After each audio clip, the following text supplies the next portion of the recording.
ব্যর্থতা কাটিয়ে জুলাইয়ের মধ্যেই সরকার ছাত্র জনতার অভ্যুত্থানের ঘোষণাপত্র প্রকাশ করবে বলে আশা করেছেন ইসলামী ছাত্র শিবিরের কেন্দ্রীয় সভাপতি জাহিদুল ইসলাম।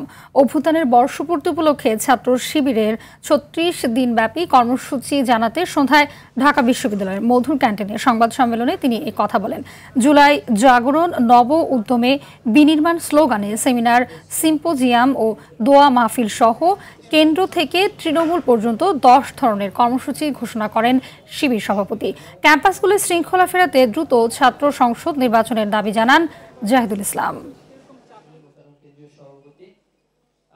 অপতৎপরতার ঊর্ধ্বে জুলাই অভ্যুত্থানকে বিজয় ও বিপ্লবে রূপান্তর করতে প্রয়োজন জুলাই ঘোষণাপত্র, যেখানে জুলাই আন্দোলনের শহীদ, আহত, বঙ্গুত্ব বরণকারী ও অংশগ্রহণকারী সকল পক্ষের স্বীকৃতি প্রদান করতে হবে।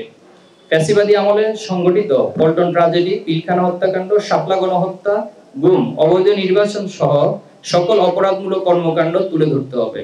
দেশের সঠিক ইতিহাস ও সংস্কৃতিকে ধারণ করে নতুন বাংলাদেশ গড়ার অঙ্গীকার ব্যক্ত করতে হবে। আমরা প্রত্যাশা করব এই জুলাইয়ের মধ্যে সরকার এই ঘোষণাপত্র প্রকাশ করবে।